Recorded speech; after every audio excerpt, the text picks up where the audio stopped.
ৰাইজৰ হাতত অস্ত্ৰ তুলি দিলে পুলিচৰ কাম কি? পাব্লিকে যদি নিজৰ জীৱন নিৰাপত্তাটো নিজে যদি দিব লাগে তেতিয়াহ'লে পুলিচৰ কাম কি? চৰকাৰৰ সিদ্ধান্তক গণতান্ত্ৰিক মানুহে সমৰ্থন নকৰে। যে মুখ্যমন্ত্ৰী হিমন্ত বিশ্ব শৰ্মা ডাঙৰীয়া আপুনি পাব্লিকৰ হাতত যে অস্ত্ৰ তুলি দিয়াৰ সিদ্ধান্ত গ্ৰহণ কৰিছে সেইটো কোনো গণতান্ত্ৰিক মানুহে আচলতে সমৰ্থন কৰিব নোৱাৰে। বিজেপিৰ ভাতৃ সংগঠনে এতিয়া বন্দুকৰ লাইচেন্স বিচাৰিব।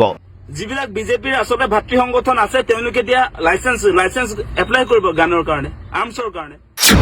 ৰাজ্যিক কেবিনেট সিদ্ধান্তৰ বিৰুদ্ধে সৰব কৃষক নেতা আকাশ দলে। অসম বিহাৰ উত্তৰ প্ৰদেশ নেকি? আমি হিমন্ত বিশ্ব শৰ্মাক প্ৰশ্ন উত্থাপন কৰিছো। আজি যিটো উত্তৰ প্ৰদেশ বা বিহাৰত যিটো জংঘল ৰাজ চলিছে সেই জংঘল ৰাজ অসমলৈ আমদানি কৰিব খুজিছে নেকি হিমন্ত বিশ্ব শৰ্মাই? আজি প্ৰশিক্ষণপ্ৰাপ্ত মানুহ আছে নেকি অস্ত্ৰ চলাবৰ কাৰণে? আপুনি হাতে হাতে যে আপোনাৰ লাইচেন্স গান দিবলৈ যে ওলাইছে। কালি অসম কেবিনেটত এটা সিদ্ধান্ত গ্ৰহণ কৰা হৈছে যে সংখ্যালঘু যিবিলাক অঞ্চল সেই অঞ্চলবিলাকত খিলঞ্জীয়া মানুহক হাতে হাতে অস্ত্ৰ তুলি দিব।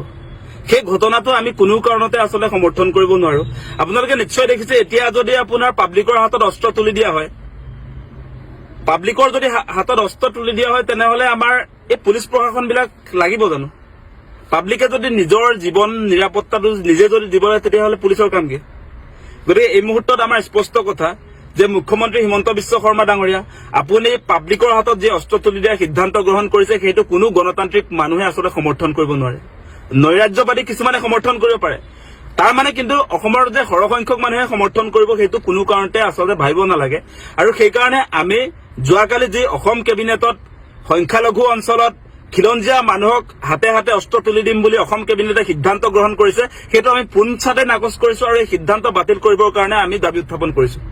আৰু এটা কথা অতি স্পষ্ট, যদি আপোনাৰ খিলঞ্জীয়া মানুহৰ প্ৰতি সংখ্যালঘু অঞ্চলত আক্ৰমণ চলিছে, আগ্ৰাসন চলিছে, সেই মানুহৰ যদি বিপদ হৈছে তাক ৰক্ষা কৰাৰ দায়িত্বটো অসম চৰকাৰে, অসমৰ গৃহ বিভাগে, অসমৰ পুলিচ প্ৰশাসনে ল'ব লাগে নে পাব্লিকে নিজে ল'ব লাগে? যদিহে অসম চৰকাৰৰ কোনো ধৰণৰ কাম কাজ নাই, পাব্লিকে যদি নিজৰ জীৱনৰ নিৰাপত্তা নিজে দিব লাগে তেনেহলে এই পুলিচ প্ৰশাসন ইয়াৰতো প্ৰয়োজন নাথাকিব। পুলিচ প্ৰশাসনৰ কিবা প্ৰয়োজন থাকিব নেকি? আপোনালোকে সেই কথাটো কওক। আমি ভাবিছিলো কি যে সংখ্যালঘু অঞ্চলবিলাকত যদি আপোনাৰ এনেকুৱা ধৰণৰ আমাৰ খিলঞ্জীয়া মানুহৰ প্ৰতি যদি ভাবুকি আহিছে, মানুহৰ জীৱনৰ প্ৰতি যদি ভাবুকি আহিছে, সেই অঞ্চলবিলাকত আমি কৈছিলো যে পুলিচ ষ্টেচনৰ সংখ্যাটো বঢ়াই দিয়ক, আউটপোষ্টৰ সংখ্যাটো বঢ়াই দিয়ক, যাতে তাত কোনো ধৰণৰ আচলতে সংখ্যালঘু মানুহে আমাৰ খিলঞ্জীয়া মানুহবিলাকক আক্ৰমণ কৰিব নোৱাৰে, আগ্ৰাসন চলাব নোৱাৰে। এটা আইন শৃংখলা জনিত কাৰ্য সম্পাদন কৰিবৰ কাৰণে আমি তাতে আপোনাৰ পুলিচ ষ্টেচনৰ কথা কৈছিলো, আমি আউটপোষ্টৰ সংখ্যা বৃদ্ধি কৰিবলৈ কৈছিলো, যাৰ জৰিয়তে আপোনালোকে চাওক যে যদি পুলিচ ষ্টেচনৰ সংখ্যাটো বঢ়াই দিয়া হয় বা আউটপোষ্টৰ সংখ্যাটো যদি বঢ়াই দিয়া হয় তেনেহলে তাত মেন পাৱাৰ ৰিক্ৰুইটমেণ্ট হ'ব, তাত আমাৰ নিবনুৱাসকলক আমি সংস্থাপন দিব পাৰিম, পুলিচৰ চাকৰি দিব পাৰিম। সেই কামবিলাক নকৰি এতিয়া আচলতে মুখ্যমন্ত্ৰী হিমন্ত বিশ্ব শৰ্মাই আজি এই সংখ্যালঘু অঞ্চলবিলাকত আজি খিলঞ্জীয়াক নিৰাপত্তা দিয়া কথা কৈ আচলতে তেওঁ অসমখনক তেওঁ বিহাৰ উত্তৰ প্ৰদেশৰ নিচিনা কৰিবৰ কাৰণে তেওঁ যত্ন কৰিছে। অসম বিহাৰ উত্তৰ প্ৰদেশ নেকি? আমি হিমন্ত বিশ্ব শৰ্মাক প্ৰশ্ন উত্থাপন কৰিছো। আজি যিটো উত্তৰ প্ৰদেশ বা বিহাৰত যিটো জংঘল ৰাজ চলিছে সেই জংঘল ৰাজ অসমলৈ আমদানি কৰিব খুজিছে নেকি হিমন্ত বিশ্ব শৰ্মাই? আজি প্ৰশিক্ষণপ্ৰাপ্ত মানুহ আছে নেকি অস্ত্ৰ চলাবৰ কাৰণে? আপুনি হাতে হাতে যে আপোনাৰ লাইচেন্স গান দিবলৈ যে ওলাইছে, আপোনাৰ অস্ত্ৰ চলাবৰ কাৰণে যে মানুহক যে আপুনি আমাৰ খিলঞ্জীয়া মানুহক যে অস্ত্ৰ চলাবৰ কাৰণে অস্ত্ৰৰ আপুনি লাইচেন্স দিব যে খুজিছে সেইটো অত্যন্ত বিপদজনক কথা। সেই কথা আমি কেতিয়াও নামানো, সেইটো স্পষ্ট কৰি দিছো। কোনো কাৰণতে অসমক বিহাৰ উত্তৰ প্ৰদেশৰ নিচিনা জংঘলৰাজ কৰিবলৈ আমি অনুমতি দিব নোৱাৰো, সেই অনুমতি আমি কেতিয়াও দিব নোৱাৰো। মুখ্যমন্ত্ৰী হিমন্ত বিশ্ব শৰ্মাক দেখিছো তেওঁ এফালে কব যে শান্তিৰ অসম, তেওঁ মুখ্যমন্ত্ৰী হিচাপে দায়িত্ব লোৱাৰ পাছত কোনো ধৰণৰ হত্যা হিংসা অসমত নাইকিয়া হৈ গ'ল। এনেকুৱা ধৰণৰ ভাষণ দি থকা মানুহটোৱে এতিয়া আপোনাৰ সংখ্যালঘু অঞ্চলবিলাকত আমাৰ খিলঞ্জীয়া মানুহৰ হাতে হাতে অস্ত্ৰ তুলি দিব, অস্ত্ৰৰ জনজননী চলাব আজি অসমত। সেই সিদ্ধান্ত কোনো আচলতে গণতান্ত্ৰিক মানুহে, কোনো শিক্ষিত সমাজে এই সিদ্ধান্ত মানি ল'ব নোৱাৰে।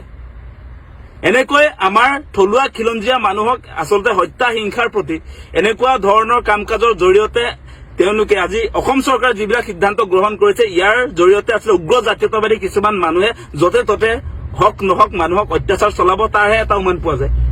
সেই কথাটো কেলে কৈছো আপোনালোকে নিশ্চয় দেখিছে, কালি কেবিনেট সিদ্ধান্ত হোৱাৰ পাছতে আমি লক্ষ্য কৰিছো একাংশ উগ্ৰ জাতীয়তাবাদী, উগ্ৰ হিন্দুত্ববাদী কিছুমান মানুহে লাইচেন্স গান লাগে বুলি কবলৈ আৰম্ভ কৰে, মানে দাদাগিৰি চলাবৰ কাৰণে। দাদাগিৰি চলাব এতিয়া একাংশ সংগঠনে, একাংশ বিজেপিৰ যিবিলাক আচলতে ভাতৃ সংগঠন আছে যিবিলাক বিজেপিৰ আচলতে ভাতৃ সংগঠন আছে তেওঁলোকে এতিয়া লাইচেন্স এপ্লাই কৰিব গানৰ কাৰণে, আৰ্মছৰ কাৰণে।